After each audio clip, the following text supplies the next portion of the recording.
Hello, and welcome to Eyes on Success, a weekly program of information on the ever-changing world of accessibility. Now here are the hosts of this program, Nancy Goodman Torpey and Peter Torpey. Hello, I'm Nancy. And I'm Pete. This week we'll be talking with a blind author that we ran into when Nancy and I were visiting out in Golden, Colorado. Even as a child, Elizabeth Pinto enjoyed writing. Now, what started as a few chapters in high school has grown into her debut novel, The Bright Side of Darkness. And we will speak with her about her experiences that led her to write the book, about a brave young blind girl and her unlikely friend, and also about her experiences in getting it published. But first for our tip of the week. This week's tip comes from Elizabeth Pinto. Writing can be a lonely craft. It's like a knife and a grindstone. You really need to sharpen your skills by working with other people and getting their feedback.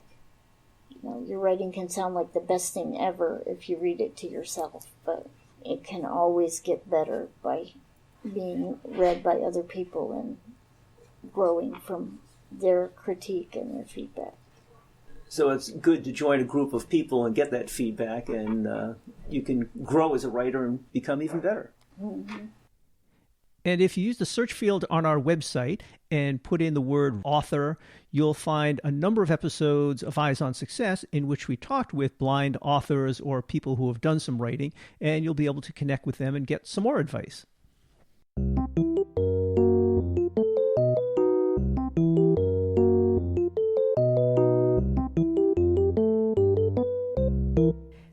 Let's start by meeting Elizabeth. My name is Elizabeth Pinto. I live in Brighton, Colorado. It's a suburb of Denver now. I've lived here most of my life. I went to public school here. I started the year after IDEA opened the public schools. What's IDEA? IDEA is the Individuals with Disabilities Education Act. It's the law that opened public schools to disabled students. So you were mainstreamed the whole way I was through. mainstreamed by 1 year. Wow. Were you born blind?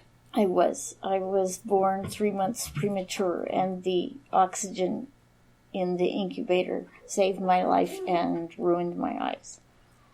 So you have no vision at all then? No, not anymore. I had some as a child and young adult, and then gradually lost the light perception that I had. Mm-hmm. So later on we're going to talk about your book and about you being an author, but what other things interest you or hobbies that you might have? What keeps you busy in Colorado? Well, I have a almost 9-year-old daughter. Now she keeps me busy a lot of the time. But I used to like to garden and do a lot of baking. I used to read, but now I proofread Braille textbooks, mostly textbooks, also some other novels and cookbooks and things. And so I don't read for pleasure that much anymore, because by the time I get done working, my brain is full. Do you listen to audiobooks at all? Once in a while. Mm-hmm. If something really good catches my attention. You are listening to Eyes on Success. Success, success, success, success, success. This week's focus topic is Elizabeth's experiences writing and publishing her first full-length novel. So tell us how you got into writing. What started you writing?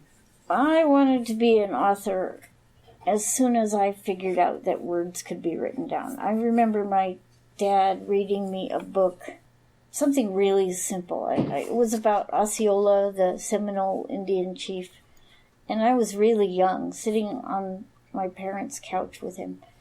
And I remember being sad when the book ended. And he said, well, you don't have to be sad. We could turn it around and start at the beginning. And I thought, wow, that's amazing. I want to do that. That's so cool. And after that, I used to write stories on my Perkins Brailer, and my mom kept some of those I found them in a box a few years ago when we moved, and they were silly little things. But I wanted to be a writer ever since then. So you just published a book, and that's mostly what we'll be talking about. But is that the first thing you've had published? Well, the first actual thing I had published was in Jack and Jill magazine, and I was maybe 11 or 12. That's quite an accomplishment. I remember being really excited about it. It was about running in the garden, and that was the first. But then there was a long dry spell. I haven't had much published beyond that. I had an article published in one of the NFB magazines, Future Reflections, and a few things in the church newsletters and here and there. But the book was the main thing, and that was in 2015. But Jack and Jill will always be close to my heart because I felt like I had arrived. I was published. So we have an international audience, and just for their knowledge, Jack and Jill is a national publication that many, many, many American children subscribe to. So it really is an achievement getting something published in there. So you said you used to write a lot when you were young. What kinds of topics did you write about? Animals, kids going on adventures, kids and dogs. I wrote about what I knew. I had an independent study to write in the 7th grade, and I remember visiting an author on a field trip, and she said, you need to read and you need to live an active life, because when you write, you're like a mother bird, and you take a little piece of your life from here and a little piece from there, and you build a nest. You're going to give yourself away. And that is true. I gave a lot of myself away when I wrote that book, and I've just now started recovering from that and feeling like I've wanted to write again, but that's been a couple years. It was a rebuilding process. I felt depleted. It's an effort, I would guess. Mm-hmm. But it's interesting that you say to write from your experiences. I guess that makes the kind of best writing. Right. So as a kid, I didn't have as many experiences. So I wrote about kids and animals and pets and things that I knew. I didn't have pets, but I knew other people that had pets, and I liked to visit farms and pet animals, and I was always into animals, so I wrote about that kind of thing. The book that you recently published, can you tell everybody what it's called? It's called The Bright Side of Darkness, and it's a book that's kind of a coming-of-age story about a group of kids from the projects and how their lives change when one of them comes upon a mentor who believes in him and shows him that he can believe in himself. And then how that ripple effect starts to change his world and the world of people he comes in contact with. And one of the other main characters is blind, right? Mm-hmm. Tell us about the blind character. She starts out in the beginning of the book by leaving home and going off on her own. She does. She has some push factors that cause her to go off on her own. And she's not your Mary Ingalls type of blind person that just sits around in a rocking chair and waits for the world.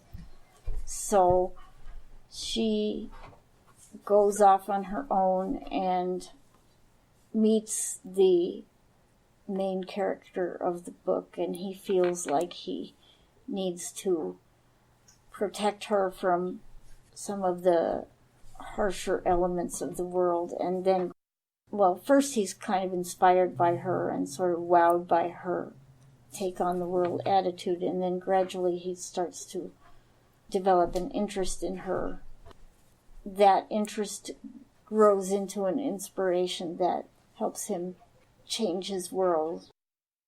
So this book talks a bit about sort of the poor kids on one side of the city and the more wealthy kids on the other side, and some of the interactions, and as you talked about, some of the ambition of this blind girl. Did this also come from some of your experiences in life? Well, at one time Brighton was very much like that. It's kind of spread out now and grown into a small city, but when I grew up here, it was a farming community, and it was very much divided that way. it was more racially divided, but it was definitely economically divided as well. The state highway out there split it right down the middle. So you saw some of these interactions in your own town and became familiar with these types of people, these type of goings-on. Right, and as a child, and so a lot of that went into the book. And then as a young adult, I had some hard times in my life, and my husband at the time had gotten sick, and so we fell on some very hard times because it took a few years for him to be diagnosed with Lou Gehrig's disease. Oh. And so we lived in fairly extreme poverty at that time, and we lived in some neighborhoods where the police wouldn't go by necessity. And so we became the go-to adults in those neighborhoods because we weren't living crazy, and we weren't doing drugs, and we weren't working double shifts at the Scotch tape factory to put food on the table. So we were around, and we became the stability for a lot of kids whose parents were either doing A or doing B, and they just needed somebody in their lives. So interesting, you being blind, I wonder, many blind people might feel more vulnerable themselves or scared themselves, but it sounds like somehow you reached out and were the guidepost for other people. How did that all work out? Well, you would think we had something to be scared or vulnerable about, but we were untouchable. Because he was disabled too. He was in a wheelchair by that time, and we didn't know why. And nothing was going to happen with us because those kids knew us, and we helped with homework, and I traded babysitting for food that I couldn't get because we didn't have any children, so we couldn't always go to the food banks, and we baked cookies with the kids, and we gave breakfast to kids whose moms' boyfriends took them out and left the kids at home, and we played board games, and nobody was going to mess with us. Well, that's interesting. I've known some other people who grew up in tough circumstances, and they said, even the toughest kids, it's not so much a quid pro quo, but if you do something nice for them, helping with their homework, giving them a donut once in a while, that they'll really reach out and try to protect you against what they know are some other dangerous elements in the area. And not just you. There are the lowest of the low everywhere that don't care, but there are certain codes. There was a blind woman I knew with a guide dog who got off the bus in the wrong place in Denver, and she was in the middle of a gang block. And some kids were giving her a hard time, and there was this one kid that came and sat with her and said, when the next bus comes, I don't care where it's going, you're going to get on it and stay on it until it announces this certain street, and then you can do what you want. But that's what you need to do. And he had the reputation, apparently, that nobody messed with her when he was sitting with her. And she said, were you going somewhere? And he said, well, I'm supposed to be in court right now. And she said, well, can I write you a note or something? I wish I could do so. Can I call somebody? And he said, it won't matter. So there are codes. There are certain things that just don't fly. Yeah. And that sounds very much like the beginning of your book, where some people are trying to take advantage or harass this blind girl who just left home with her guide dog in the stadium, and some boy comes over and says, wait a minute, leave her alone, she's okay, and then starts to befriend her afterwards. Right. To what extent do you identify with the blind girl in your novel? Well, I never left home or had those kind of circumstances, but there's a little bit of me in her, but I was never that in your face the way she was. Some of that was a little bit of vicarious living. I was always a lot more subdued than that. Mm-hmm. So it took me until I was an adult to grow into my voice. I think that happens for a lot of us, right? It's not easy. It's not easy to be a person with a disability in this culture. Right. So sometimes it takes us a while to figure out who we are. And, I'm more that way now than I was at her age. But she had a lot of factors that, some people have criticized that character for being the way she is at her age, but she had a lot of factors. She had lost her mother, and her father was not the most savory character in the world, and she had grown up hard, and so she probably had to be that way as a teenager, where it takes some of us more years than that to come into our own. Mm-hmm. So you said you wrote for many years since you were young, mostly for yourself, some short stories based on your experience and all. What finally, a few years ago, started you off on writing this novel and stepping into this big venture? Well, I started that novel as a project in a high school English class. Oh, so this has been festering for a long time in your head. Yes, it has. And those characters just came into my mind, sitting on that bench in the baseball stadium. And I wrote the first part of it, the first 6 chapters or so, and turned it in and got an A and put it away. But I didn't ever get rid of it because I still had them in my head, and I couldn't quite forget them. But somehow you decided to resolve it and actually extend it into a full-length novel. Well, what happened novel. was I put it away, and then in the 90s sometime, I got a computer, somebody's old computer, and I wanted to learn how to use the word processor, and I needed a big chunk of text, something to practice on, because I got tired. So you figured 300 pages would do the trick? Well, no, I had the first 6 chapters or so, and I typed it in there, and it was pretty bad. Actually, the writing was okay for a high school senior or junior or whatever I was. And then I started moving things around and deleting and adding and cutting and pasting and doing all the things that you learn on a word processor. And then it got better, and it was intriguing. And I showed it to my husband at the time, and he said, "You can't leave those guys like that." What happens to them? And so I thought, well, I don't know, what if someone took a chance on one of them? What would happen if somebody stepped out of the ordinary, these kids won't amount to anything? Where could it go if somebody believed? Interesting. Sort of like you did in your neighborhood. Right. Well, I think about those kids every day. I pray for some of those kids who are now adults. And I don't know what happened to any of them. So you finally finished the book after many years. Well, I picked it up and put it down, and life came and went, and you know how things go. You'd work on it a while, and then something would come up. And then what happened is my mom died very suddenly in 2014. And I got this jolt that said, we don't know how long we're here. So if I'm going to do something, I need to do it. Naturally, after Jo Elizabeth finished writing the book, she wanted to publish it. So I had a friend who had self-published a couple of books on Amazon, and I said, I need to do this. So she got me through the self-publishing process, and I had a Kindle book and a paperback, and then I went through the audio process to get a book on Audible because it was very important to me to get a book that blind people could listen to.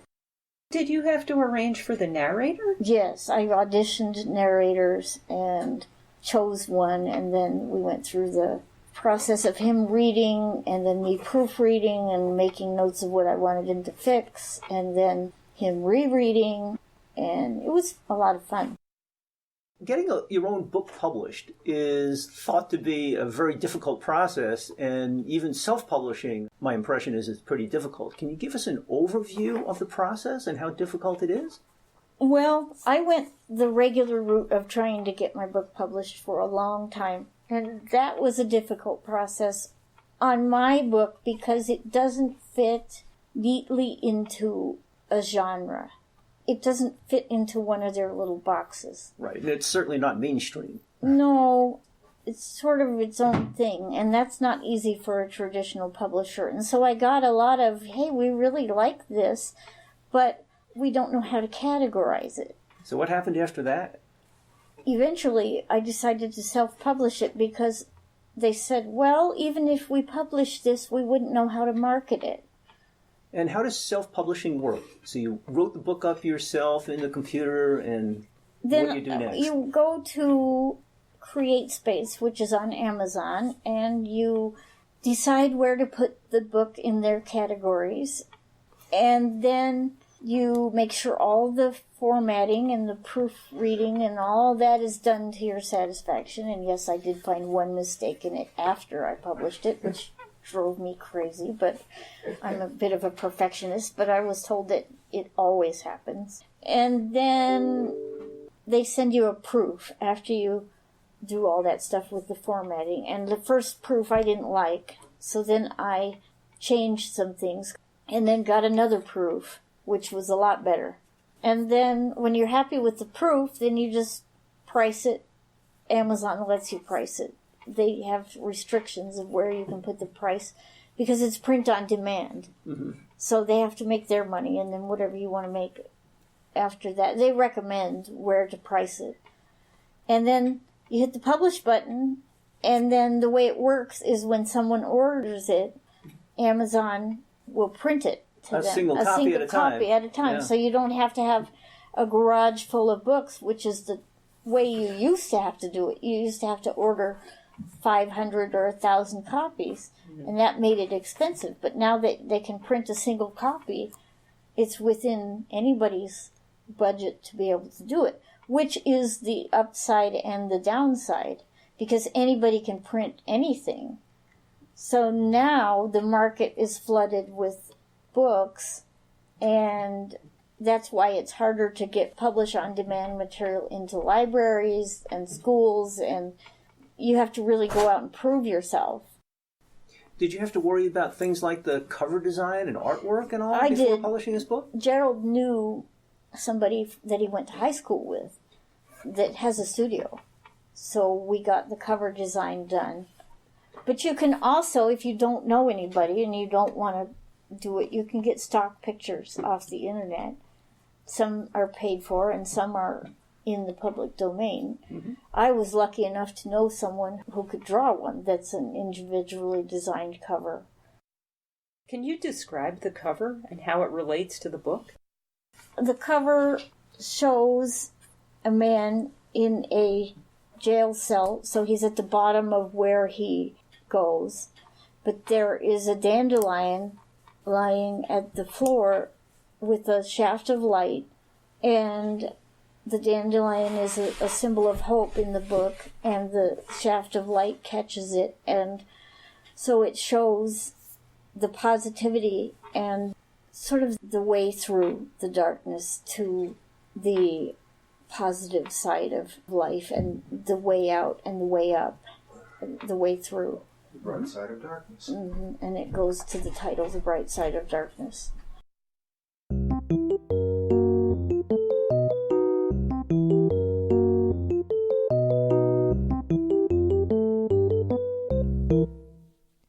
Now, for this week's final item, how you can get the book in various formats and how you can connect with the author. Maybe you can remind our listeners about the title of the book and where they might be able to obtain it. The title of the book is The Bright Side of Darkness. It's available on Amazon.com. The author is J.E. Pinto. You said it's also available as a Kindle book and on Right. Audible. So It's on Audible.com. You can go there, but it's linked there on the Amazon page. It's also linked on the Kindle page. And if people had more questions for you and they wanted to contact you about just to connect and or to ask about the publishing process, would they be able to do that somehow? You can connect through the author page on Amazon. There's a contact button. do you have a social media presence? I do. I have a Facebook page at J.E.Pinto or author J.E. Pinto, all one word. I also write for the Blind Motherhood blog, which is on the American Council for the Blind website. In case you need more motivation to get and read Jo Elizabeth's book. Here's a list of some of the awards that the book has won. Well, that book won the Next Generation Indie Book Awards for 2016. It won first place in inspirational fiction and contemporary fiction, and it won SEPA awards in inspirational fiction and contemporary fiction. So, Best first novel. And best first novel under 80,000 words, over 80,000 words. And it won a second place award in audio production. And as usual, all of that contact information and those resources can be found in our show notes for this episode at www.eyesonsuccess.net. That's it for show number 1716. Next week on Eyes on Success, for the very first time ever, we will be doing an encore presentation.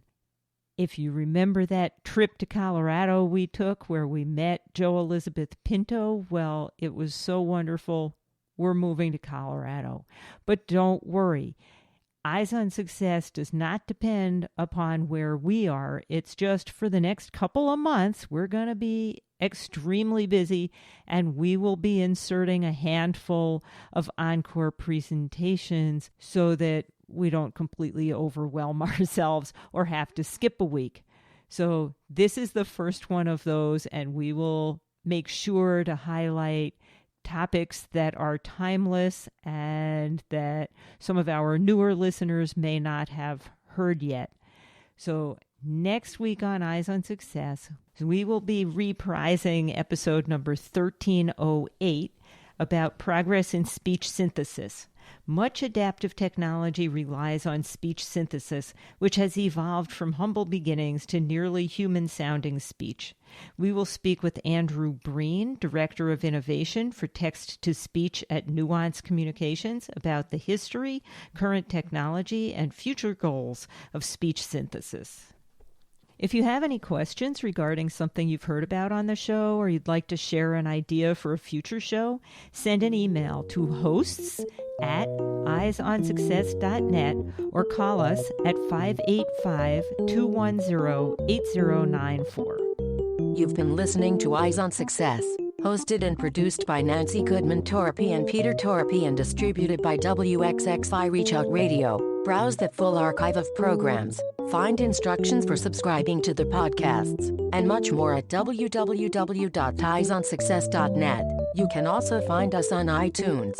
Follow us on Facebook and on audioboom.com at Eyes on Success or Twitter at _Eyes on Success.